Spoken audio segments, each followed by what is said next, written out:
So good afternoon. Thank you for attending this webinar series for Cooperatives First, Your Way Together campaign.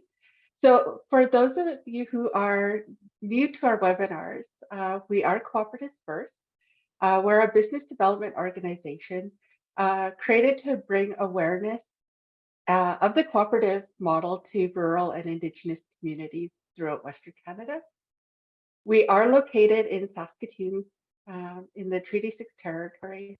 So we're not far from the Wanuskewin Heritage Park that has been a meeting place for people across the Northern Plains for over 6,000 years. And we are in the homeland of the Métis. My name is Trista Piwapasgunias. I'm the newly appointed Director of Indigenous Relations at Cooperatives First. And I have here with my co-host, Kyle White. He is the Director of Education at Cooperatives First. So in my role, I work directly with Indigenous communities or groups that are looking to start co-op businesses using the co-op model.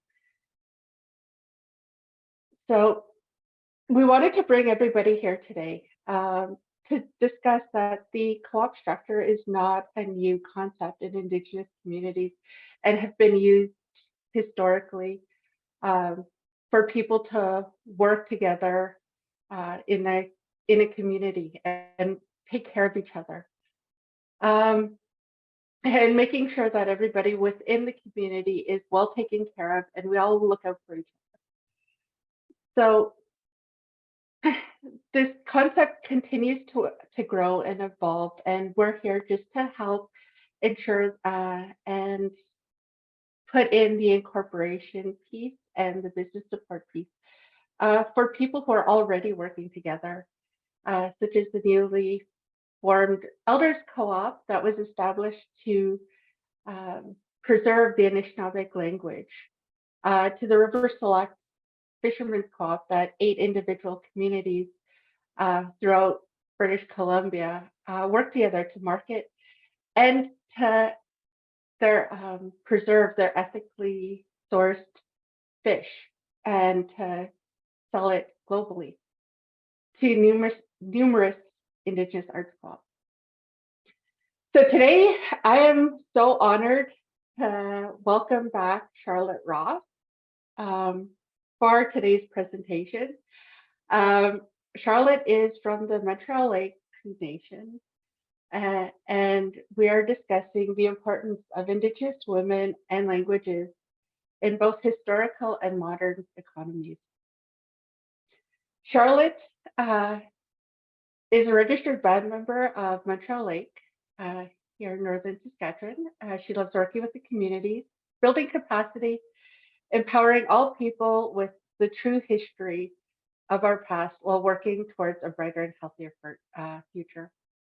She is a speaker, reader, and writer of the Cree language in the Woodland TH dialect, and has also taught university courses using the Plains Cree Y dialect. She assists her First Nation in developing Cree language materials along with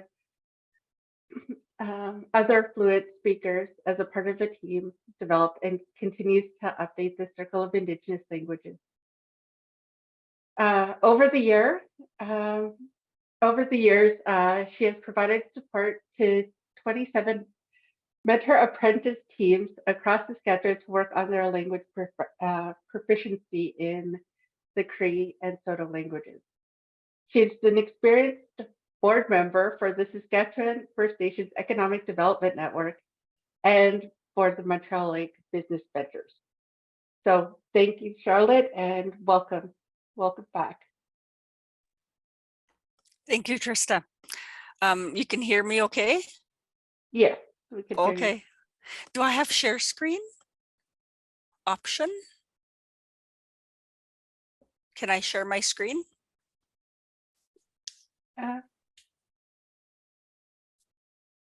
I'm good to go. I'm good to go, Kyle. Okay. I just wanted to say, ginanaskom din, Trista, gistamina Kyle, ginanaskom din. I thank you both for providing me a soapbox, which, which Indigenous women across Saskatchewan, across Canada, does not want their own soapbox. We all love soapboxes, and I don't know if anybody's old enough to remember, we actually used to have soapboxes back in the day, and they were a big box, and you actually stood on them. But I love being able to share, what I've been shared with, or what has been shared with me, with others. And it's that process of, it's education. It's the key to our economic development. It's the key to our businesses, is education. So we continue to educate ourselves in all kinds of ways. So some of us are in classrooms, we're in schools, others are out on the land, others are in workplaces, doing training in workplaces. And so we're continually educating ourselves. And, I was talking to some friends and elders and speakers, in preparation for this session. And just, double checking to see, Kitsinahuan is part of checking to make sure. So I'll have some stories to share, as I go into a PowerPoint. I have a little PowerPoint that I wanted to share with you as well. So I'm going to ask somebody to help me keep track of time, because me and time do not get along. Anybody who knows me knows that I just wear this thing over here. It's a pretend thing called a watch. I just run on my own time and hopefully get everything done when I'm supposed to get it done. So I'll start just by sharing my PowerPoint here. And I do hope we have time for some questions, discussion, because that's really the purpose of these sessions, is to have some discussion. So Koapati Nawao, you can see my set, you can see the PowerPoint. I'm just going to start with this first one here. Alrighty, so today's Wednesday, September 28th. Make sure I'm in the right place at the right time. And this is my topic that, Trista and I were talking in between sessions, I think probably in August. Trista got a hold of me and said, you know what, there's a part 2, because I had said in the last session we did in January 27th, that, this is going to be part of a series. It's not just a one-off, 1 hour in the afternoon on a Zoom call where we answer all the questions. It's just a time to begin to ask questions, really, is what it is. And so some of the things that I was working on, that I continue to work on, are Indigenous languages, but also with a focus on health. And because we're all involved in economic development or business development, or, contributing something to the economy, I suggested to Trista that, I tie them all together and look at the role of Indigenous women and languages in our communities historically and currently, and that is critical really to our health and the well-being of our communities.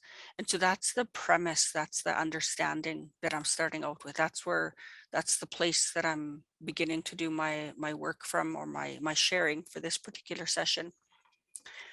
And so I wanted to go through, and I'm not going to go through in a lot of detail, but, covering our oral history to the documented records of newcomers, and how those partnerships were established to ensure that there was longevity of families and nations, and how did our women contribute to those traditional and now to modern economies, in order to be able to have sustainable economic development or business development, or, to sustain our families, which is the end goal for all of our people. And then looking at the colonization, the process that's happened of colonization within the Indian Act, and how that's had a significant impact on women's roles in terms of economic development, but in terms of just being allowed to exist, I guess, as Indigenous women, as registered status women, and how we've worked together, how we're working together, continuing to work together, to be resilient, to collaborate, and not to leave anyone behind. That's the whole idea. the teachings that I've received and the understanding that I have when we have Indigenous women and language and health, and how that has an economic impact in the end.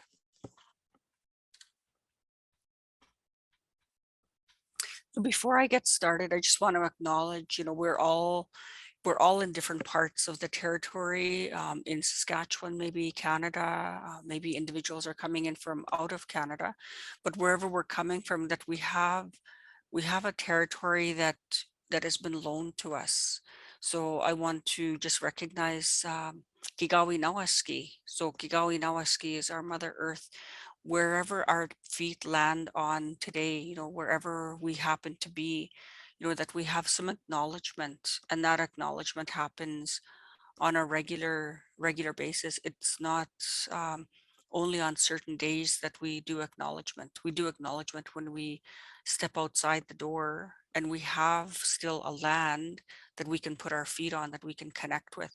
We still have air that we can breathe, the air wherever we are. So I recognize that in Saskatchewan, all residents are treaty people, and we all have responsibility to understand this piece called our history, so we can honor the past, connect it to the present, and create, a future, a bright and bountiful future for everyone.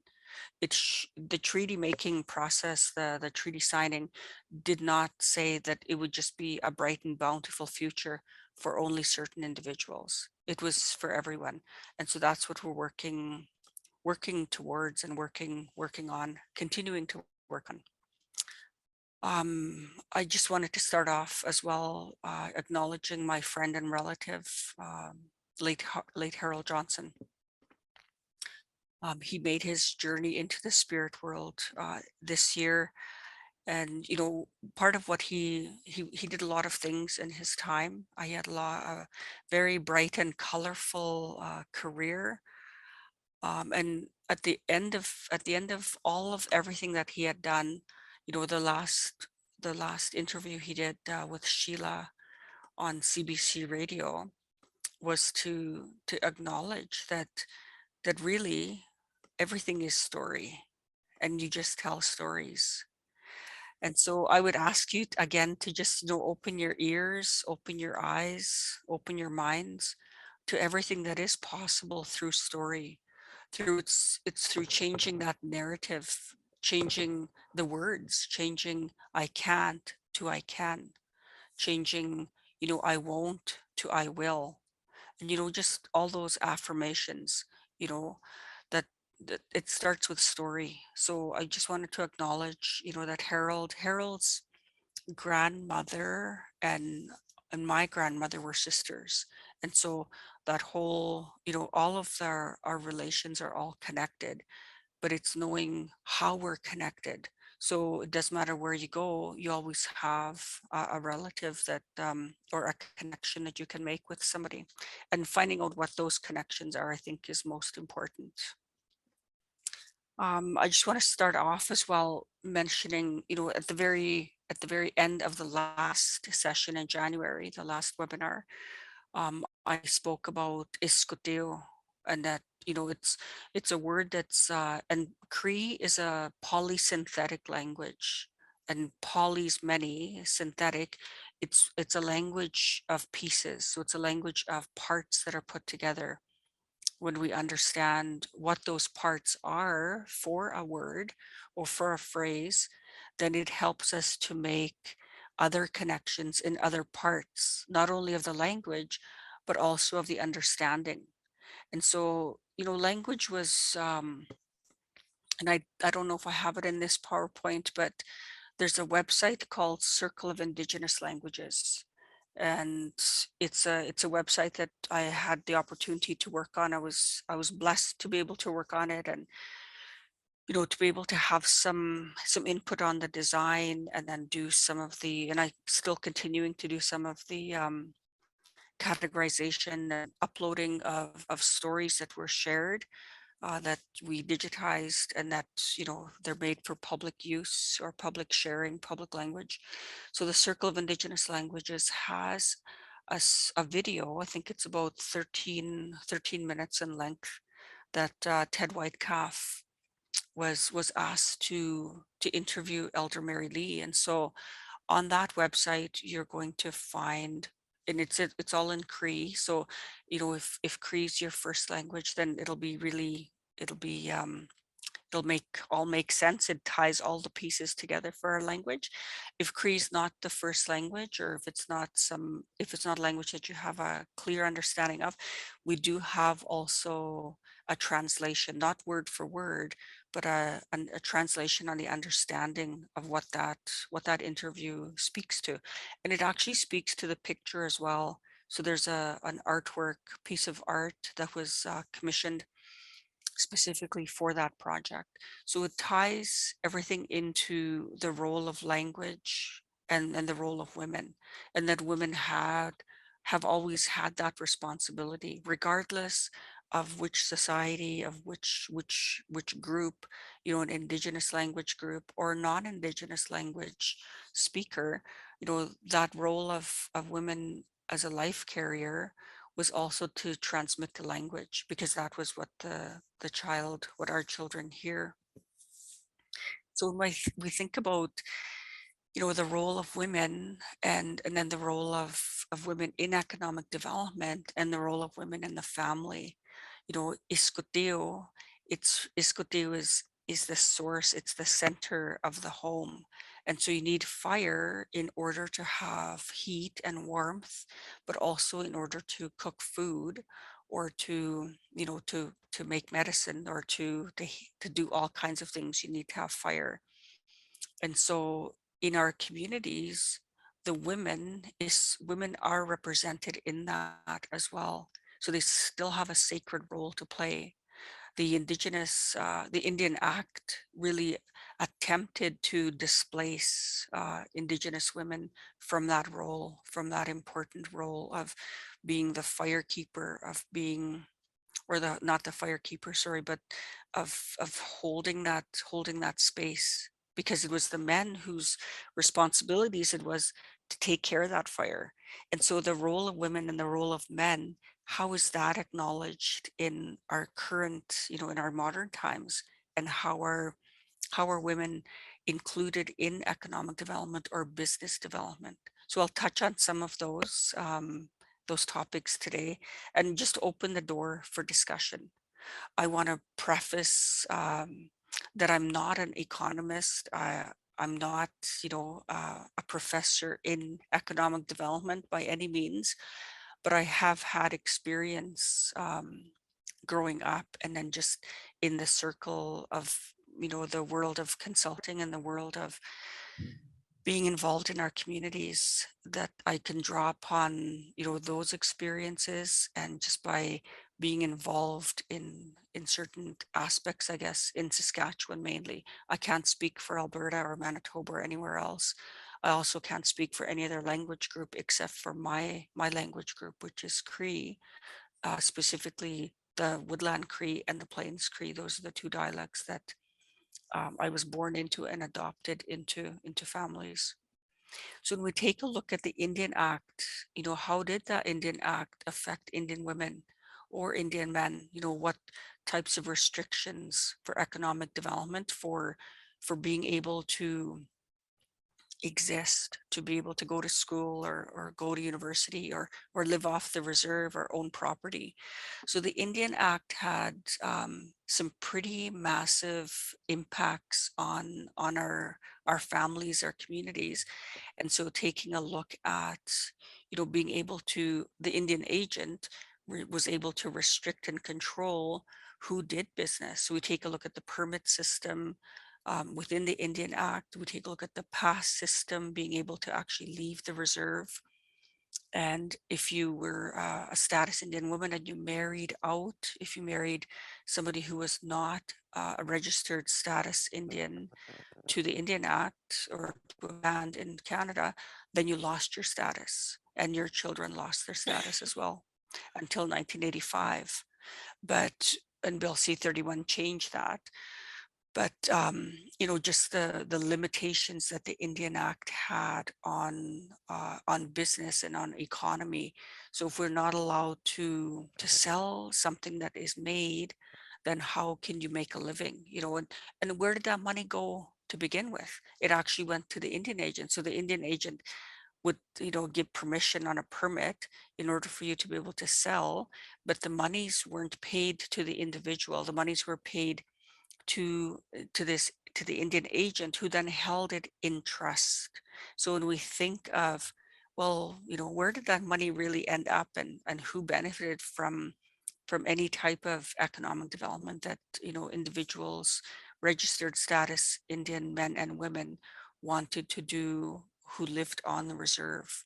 So there were many restrictions in place, and that's still a piece that has not been explored, is that whole issue of trust, all the monies that were held in trust.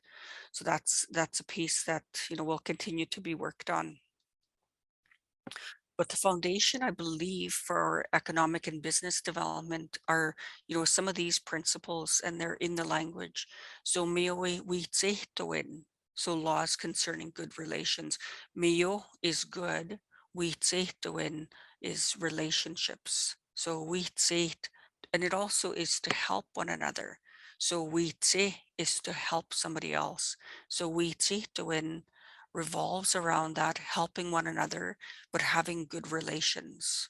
So having relationships. And I think in the last session, I spoke about wakotuin, and that wakotuin is when we have relationships. So we have nitsanag, so my blood relations, my family here. But wakotuin is a bigger principle. It's a larger principle, a larger understanding. So wakotuin also includes the living and the non-living.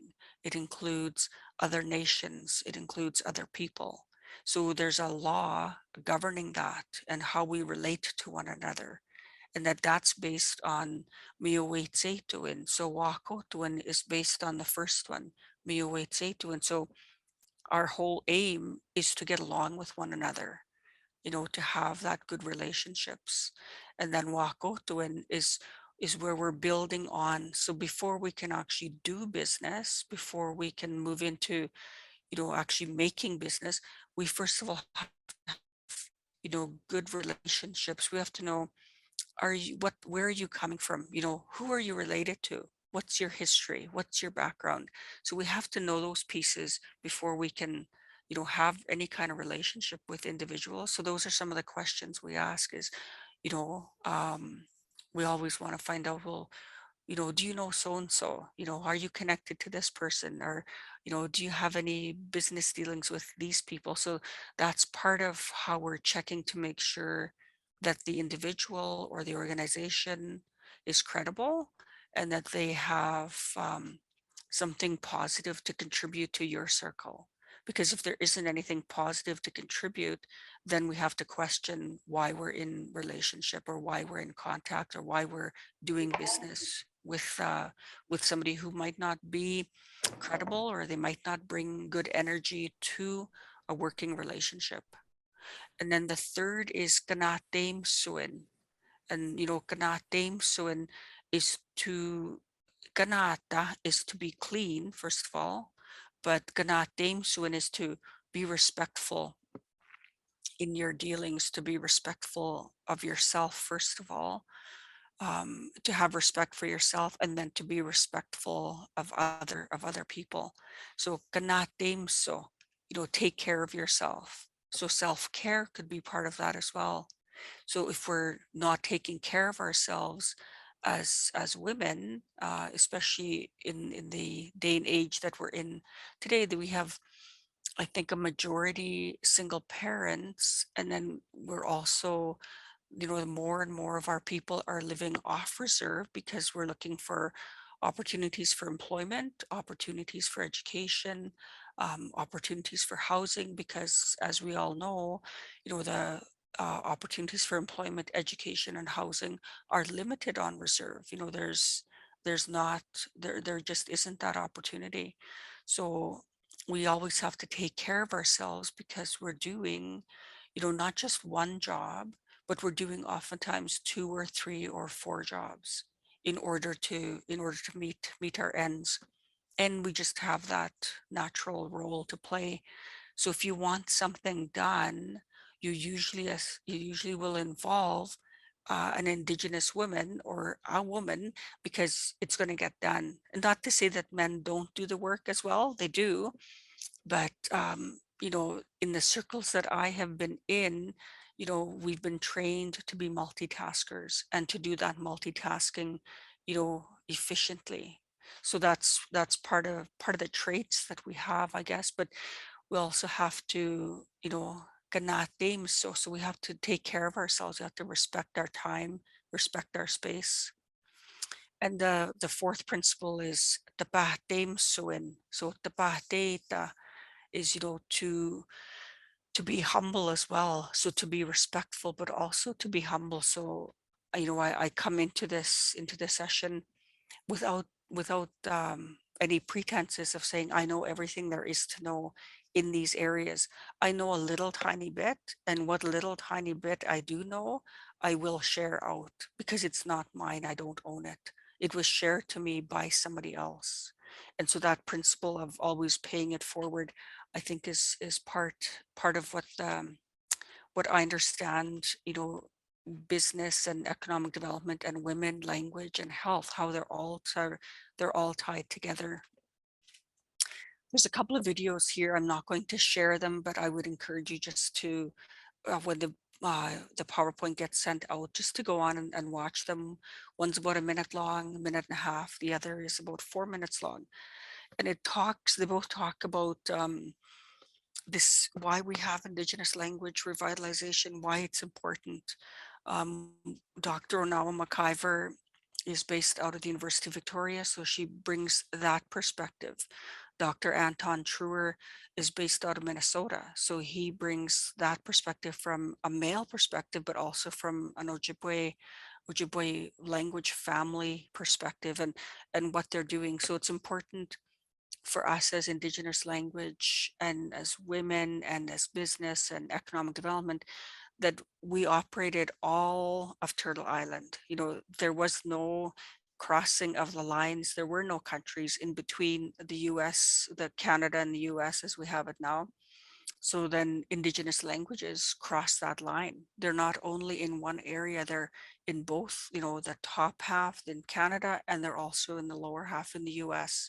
So the language families superseded, and they continue to supersede those lines of country that were drawn after treaty making. So these are a couple of videos that I would say just to follow up on your own time. Aboriginal languages in Canada. This is from 2016 from the census, the Canadian census. So the reason why I wanted to show this map is that no matter where you are in this country we call Canada, or the country that has been called Canada, there are Indigenous languages, there are Indigenous families of Indigenous languages. So we have Algonquin, Athabascan, Salish, Siouan, Tsimshian, Wakshan, Inuit, and then other Aboriginal languages. So it doesn't matter where you go across the country, from east to west or north to south, you are in an Indigenous language. You're in an area where an Indigenous language is spoken and is being revitalized. It's being worked on, and that's part of the program that I'm in right now, is Indigenous Language Revitalization Program at the University of Victoria. And so really I'm supposed to be doing my classes, but I'm on the webinar with Trista, because I said, sure, okay, yeah, that sounds like a good idea, because I think it's important to share what we have with whoever would like to listen, whoever would like to learn. There's a couple of videos that I included here for the Cree language. One is with Solomon Rat, and the other one is called Cookum Rap. And so the Cookum Rap video is it's current time. So CBC and Zoe Roy was the producer. And so it's interesting just to see how, bringing our language back, and maybe using rap to do that, because it's a form of language, a form of song, and a form of learning. And Solomon's from Stanley Mission. So he's Woodland Cree, and he writes in the Woodland Cree TH dialect, and he also teaches in the Plains Cree Y dialect. So he's at First Nations University of Canada. And on the Cookum Rap video, Maria Campbell is featured, and Rita Bouvier, and I forget who the other, Maxine, I think, is the third one. But Zoe is the producer of it. So it's just it's a fun short little video on bringing language and how language can be brought in using different methods and different mediums. When I was looking at, where do we start from, in terms of our economic development, in terms of business development, just in terms of our human rights, our very basic human rights. Canada has not always been the first out the block to say, yes, we recognize the rights of Indigenous people.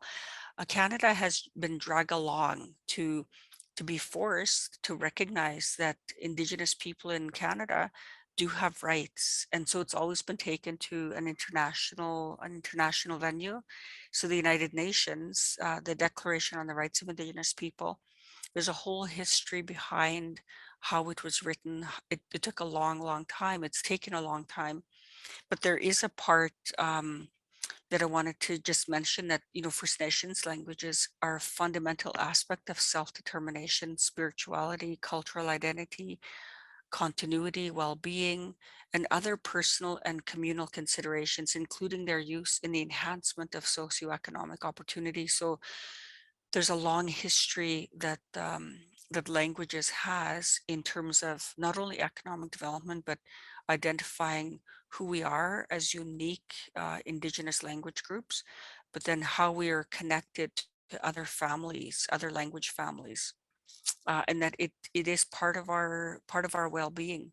So we have to continuously look at a higher court, and so there are uh, legal cases that have been taken, for the world to see what's happening in Canada. So, Bill C-31 in 1985, Sandra Lovelace.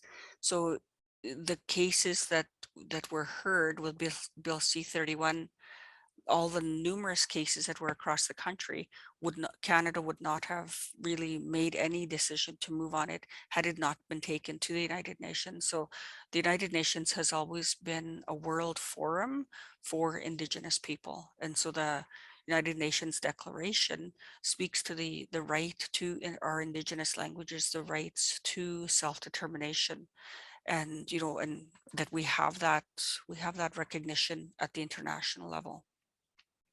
There's a couple of links that I put in here as well for the United Nations, and then also the Native Women's Association of Canada. So if we go to NWAC to see, well, what is happening, what's going on. So if there's a place to plug into, I would say to keep in tune with the United Nations and the Native Women's Association of Canada, because from those two sources mainly, we're going to find information that's pertinent to our rights as Indigenous people internationally, and then as well any types of reports or programming or support that can come out from the Native Women's Association at a national level. And then the other at the national level is the Assembly. So the Assembly of First Nations, with the guide to Bill C-91. And so C-91 is the Indigenous Languages Act.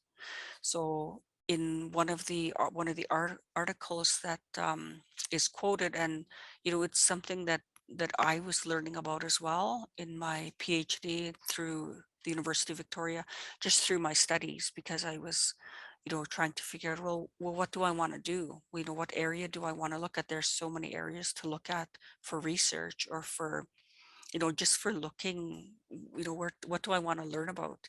And so one of the topics that I've really come up with, that I find of interest, is the whole world of silent speakers. So individual adult Cree silent speakers. So individuals who understand the language, but are not necessarily speakers of the language. But then how's that also tied to our health? And so my studies have kind of taken me throughout those areas, and historical trauma, what has happened in our communities to affect and impact language learning. So with one of the studies, cultural continuity is a hedge against suicide. This particular study it showed that cultural continuity is a determinant of health. And so in particular, it was in study was done in British Columbia with a number of First Nations. So what they found was that the First Nations that had a strong sense of cultural and linguistic identity for their language had better socioeconomic outcomes for their nations. So language education and fluency has been found to result in improved education outcomes, but it also has an important role to play in the larger picture. So we can have education and economic, but in the end, we have to have health. So education, employment, and health are all tied in together for our communities. And so how will the Indigenous Languages Act help that? It acknowledges that Indigenous languages are fundamental, they're core to Indigenous identity, culture, spirituality, relationship to land, worldview, and self-determination. So being able to tie those all together and there is a guide that the AFN has created called A Guide to Bill C-91. It ties it all together for us. And so when I think about, where can we go? What can we have? Really, the future is, there's no end to what we can do, because the Indigenous Languages Act is here to support us, but we also have our communities that are working on language. And one of the individuals that I really admire is Sylvia's work. Sylvia McAdam is from Big River First Nation. And there's a couple of links that I put in the PowerPoint, but there's also others. She's written books. She's been involved with Idle No More, one of the founders. And so, a lot of the work that Sylvia has written is profound to our understanding as Cree people, especially from Saskatchewan. But there's a whole piece around Ogitsitao school. So, what does that mean? And how can I get, more information on this? Where do I go? Is it a protocol question? Do I take tobacco then to an individual who has that knowledge and has that information? And then what are the protocols around, how do I get information? And then what do I do with that information? Where am I taking it, and how am I activating it? So Sylvia she has a lot of material. If you go on YouTube, she also has a lot of short pieces, short videos that she's created that talk about the language, and they talk about the different teachings within that whole world. And so I really enjoy Sylvia's work. And then bringing it back home to Saskatchewan, to the SEAF in particular, Saskatchewan Indian Equity Foundation. And so my sister, before there was an Indigenous Women's Entrepreneur Program, had applied to SEAF, and she was supported. She had a business, and so in our family we've always had business. So we've always been involved in business development, economic development. It's just been a part of our genes. And so, I really owe, and then in the first PowerPoint, or the first webinar in January, I had a picture in that one of my late parents, Nigiwag.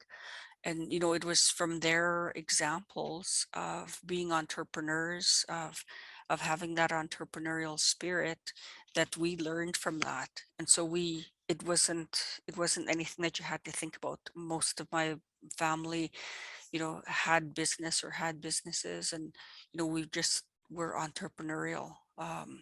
So it was just part of the nature of the environment that you're in. And so I was really grateful, and am really grateful to organizations like SEAF, because it really helped my sister to do her business, and to have a way to sustain her family. And so it really, she was one of my first leaders as well. One of my role models was always looking to my sisters and my older sisters, my aunties, and everybody else in the circle to see what they were doing and how they were doing things, and always asking for help. So always knowing when to ask for help, and that people were always willing to help us. And so what do we do from here? Where do we go? Well, I would say, the first thing would be to do what Trista has done, invite somebody, and listen, really make some time to listen to Indigenous women language and knowledge keepers on how to reflect their needs in economic and business development. And part of that now is, I believe it was December 2015, the TRC calls to action for economic development, but with a focus on Indigenous language, because there's three calls to action that focus on that: 13, 14, 15. But also, how can we prioritize, how can we highlight the role that women play? And health is a number of the calls to action focus on health and children. So how can we focus on those to make sure that Indigenous women across the country are included, are prioritized, and are listened to? And then supporting First Nations and reclaiming space with the use of Indigenous languages. So how can we do that? Maybe we create a learning opportunity, or maybe we have just somewhere that you can begin to start the fire, because really that's what it starts with, is just, you can't start a big fire with all these huge pieces of wood or logs. You have to start with small pieces. And so you start with your kindling, and anybody who's been lucky enough to be outside to start fires, or to have a little fire for a campfire, there's a skill that goes along with making a fire, and then a responsibility as well. So I would just say, just start the fire, start small, start somewhere, and then keep adding logs, and the logs will come. They don't have to be fancy logs. They're just they're partly there to help us. So to start small, and to just continue building it. And so I think that's the essence of my PowerPoint. So I'm gonna do stop share, see if anybody's still here with me. Maybe I'm here all by myself. So I just wanted to say, I could talk forever on this topic, and I could, probably take up everybody's afternoon, but that's not the point of the webinar. It's, to just, give a bird's eye view, and then to ask question, ask for comment and ask for discussion. So I'm just going to turn it back to Trista and put myself on mute. Well, thank you so much, Charlotte. I always love hearing, like, having these discussions, and I think these webinars just kind of come out of um, some of the discussions Charlotte and I have had, um, just discussing on, what, um, like, my focus has been on the co-op and cooperation and working together, but seeing, like, the holistic view and how everything works together. Um, I had mentioned earlier about the elders co-op preserving the Anishinaabe language, and them putting on cultural camps and bringing in youth. Um, so because, like, we are in promoting this, have you seen other areas where,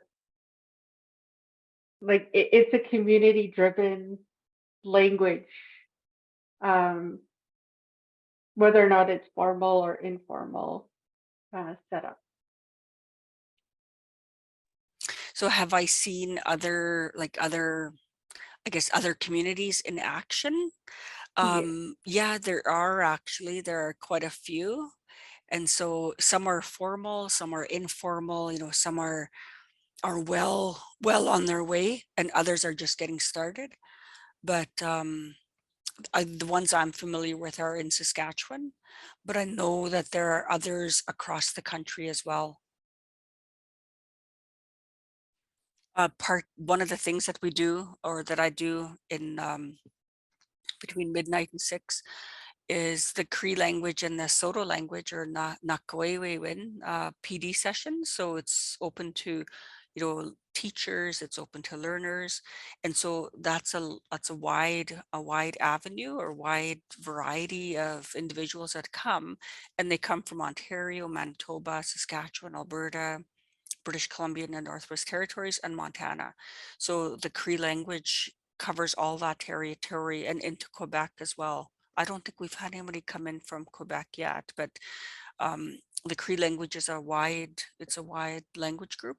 And so the learners coming in are, speaking about and teachers are coming in speaking about their experiences and the need for resources. And so, I always say that the language teachers, Indigenous language teachers, most are women. And so the majority of the teachers are women. And so there aren't any surprises, because the women historically, and in our societies, in our worlds, women had traditionally passed on that language. And so, we'll find that in most of our Indigenous language teacher roles, and Dr. Lorna Williams, in her address to the AFN, I believe it was, there was a language forum in March of this year that I was able to get on. It was online. And so Lorna Williams talks about the importance of paying proper respect economically, and in terms of pay and support to the language teachers, most of whom are women. And so, when we take a look at, who's teaching the language, who's carrying that language, again, it's mainly female.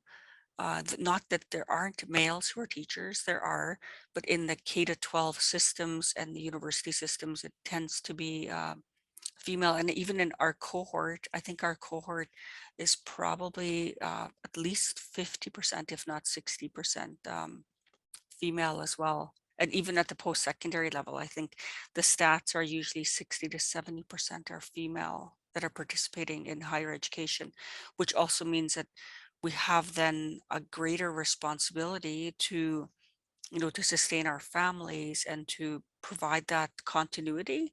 So, that's on the education side, and, the role that women are playing. And at the community level, when I look at my own community, for example, we speak, it's Montreal Cree Nation. And so, we have a large number of speakers, relatively speaking. But we're just starting to work on a Cree language project. That's a 2-year project. And, we just have so much fun. And, the speakers that come, the elders that come that are on the committee, you know, part of it is their wellness. It's part of their wellness as well, because iga apatsitayag. So if we don't use the language and we don't think about things in a certain way, then we have to go back and figure out, how do you say this? What term did we use when we referred to this? Because if you don't go on the land as often as you did, or if you don't do certain things as often as you used to, then the words that are used for those sometimes tend to go into because the memory, how our memory works, they tend to go on the outside, like it's a circle. So they'll never leave that circle, but they kind of tend to go to the outside of the circle, or close to the outside. And then we have to bring them back in.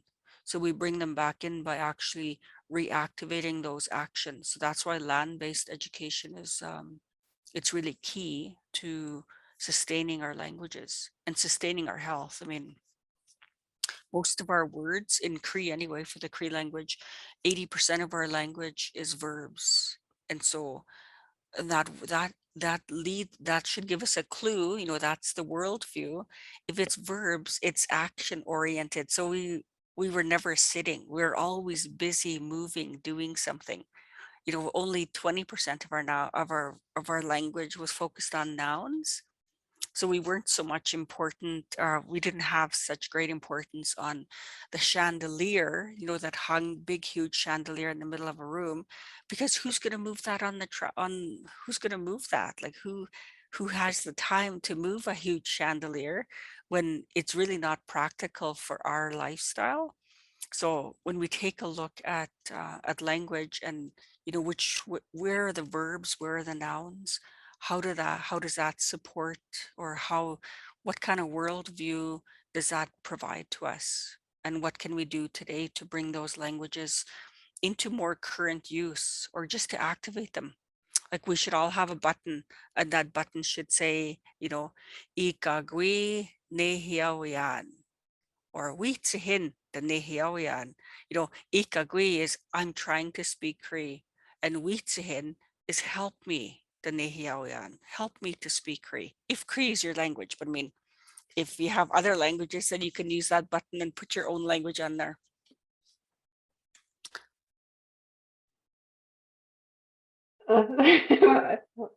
I totally agree. I want to open it up like this.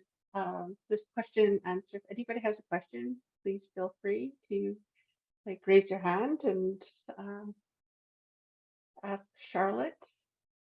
I really appreciated in the PowerPoint, Charlotte. While we're make this comment, what am I doing for a question here? But in your PowerPoint, you talked about the respect and taking time and the relationship in economic development. I've been fortunate enough to meet some wonderful women who are in co-op development, Indigenous women throughout the United States. And one person who is actually on the call, so I'm going to give a shout out to Pamela Standing, had said something that I found unbelievably powerful, is the misconception of what people considered Indian time or being late. And it's not the focus on being late, it's actually taking the time to make those relationships and meet the people you're going to be working with or building with.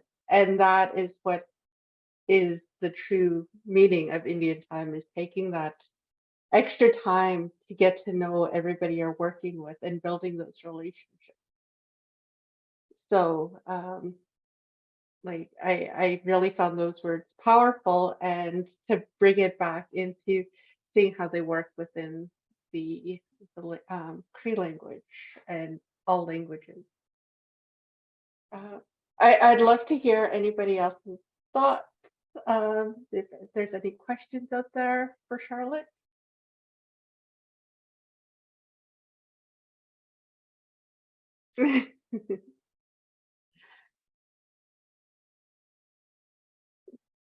So if there are, okay, I see a question from Kyle. No, that was just the applause emoji. I gotta get my emojis right. I'm not Well, I just wanted to say thank you so much, Trista I and have a Kyle. couple of comments. Actually, Okay. I have a whole page, but I'm gonna just focus on a couple of areas. And what I find, like I was working this past few months with the junior and high school students. It's an academy, over 300 students, and I really found that the educational institution, the school, more than anything, has such a big impact on how we carry our languages into the future, even our teachings, our principles, because they don't realize, for me, it's important you do protocol in a certain way, and to understand that in order to learn those teachings or to pass on those teachings, you need to you know, that responsibility for songs, you know, just different things like that.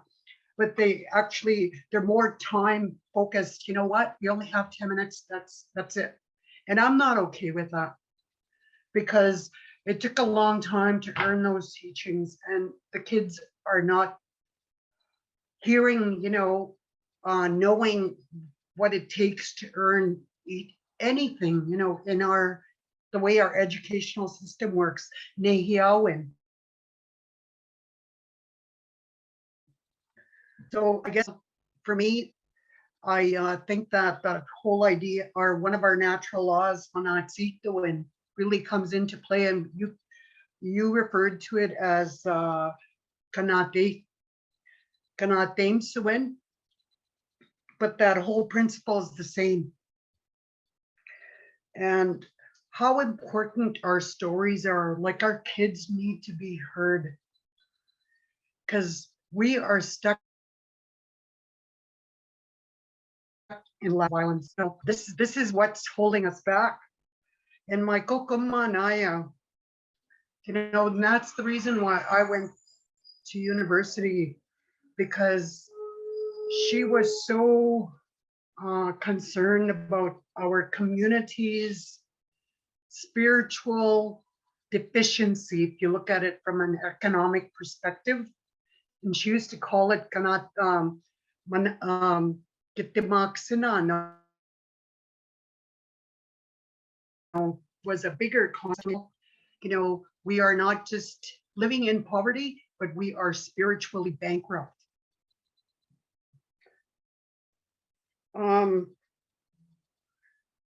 And I guess the other one, just wanted to add, just as a comment, you know, I have a business that I also, it builds on that whole idea of starting that fire.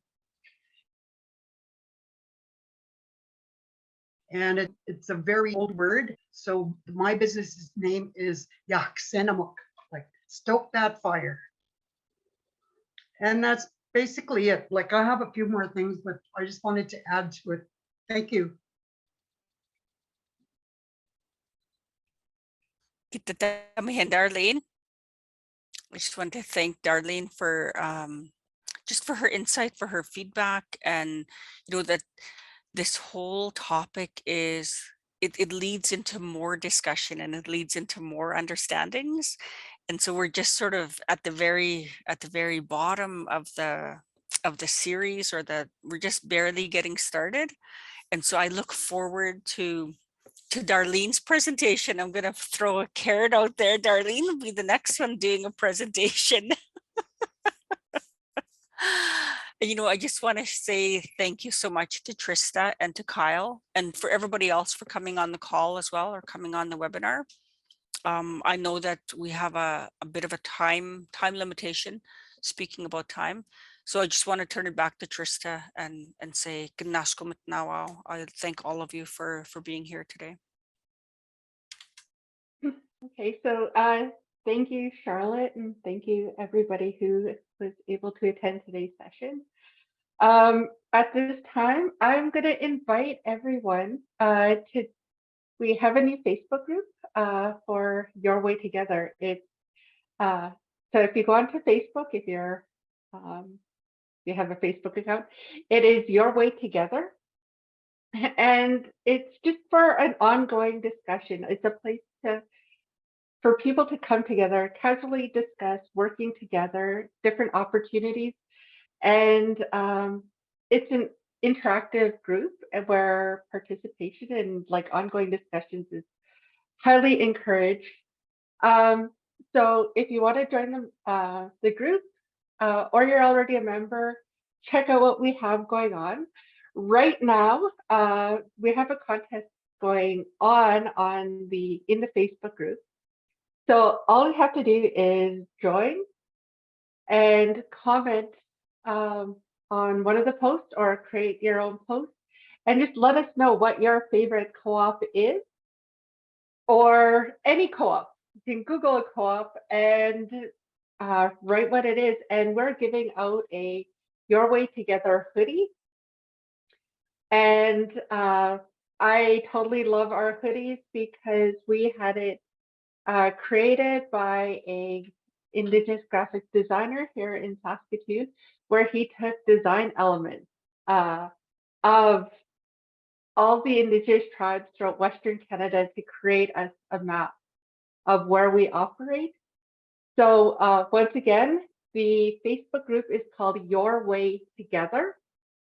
Join today, and just feel free to have any questions or just start a conversation, because that's all we have is where we're joining virtually throughout Western Canada. And